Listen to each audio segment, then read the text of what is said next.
நெல்லை மாவட்டம் தாழையூத்து பகுதியில் அமைந்துள்ள ஸ்ரீ லட்சுமி ஹயக்ரீவர் கோவிலில் உலக நன்மை வேண்டி சிறப்பு லட்சார்ச்சனை மற்றும் புஷ்பாஞ்சலி நடைபெற்றது.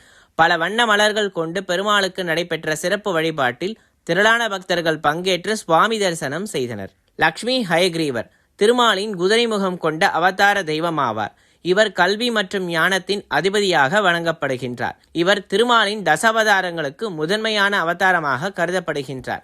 இத்தகைய பிரசித்தி பெற்ற லட்சுமி ஹயக்ரீவர் திருக்கோயில் நெல்லை மாவட்டம் தாழையூத்து பகுதியில் அமைந்துள்ளது. இங்கு உலக நன்மை வேண்டியும் வரும் பொதுத் தேர்வில் மாணவ மாணவிகள் சிறப்பாக தேர்வு எழுத பிரார்த்தனை செய்தும் லட்சார்ச்சனை மற்றும் புஷ்பாஞ்சலி நடைபெற்றது.